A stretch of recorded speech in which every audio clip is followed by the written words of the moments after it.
Semahlar kabul ola, muratlar hasıl ola. Allah Allah. Şah-ı Merdan cümlemizin muradını vere. Hü gerçeğin demine ya Ali. Allah Allah.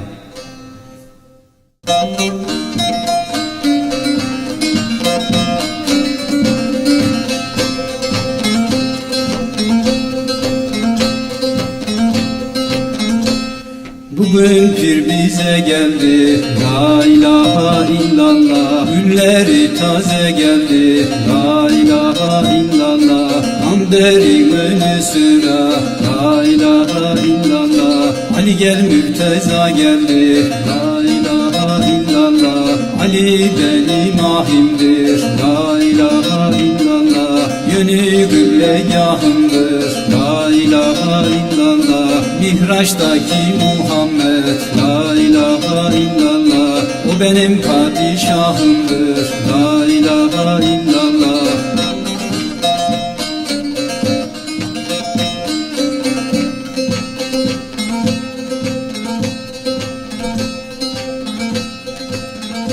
Kafirler şehit etti, la ilahe illallah.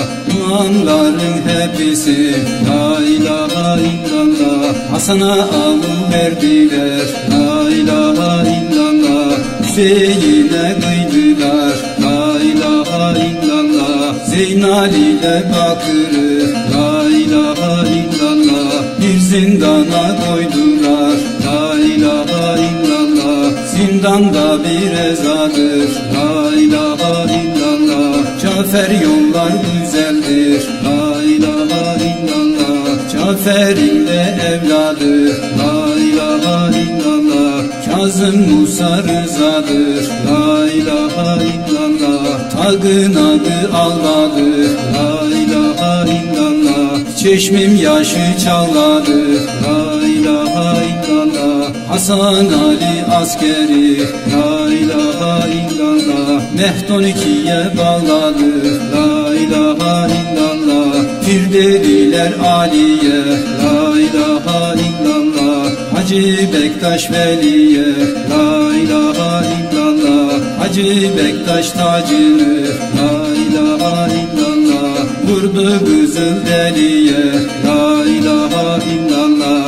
Kızıl Deli tacımız, la ilahe illallah. Muhammed miracımız, la ilahe illallah. Yalıncazı özcümüz, la ilahe illallah. Hatayim derradımız, la ilahe illallah. Karahmet duacımız, la ilahe illallah. Hatayim derradımız, la ilahe illallah. Yoktur bunda yadımız, la ilahe illallah.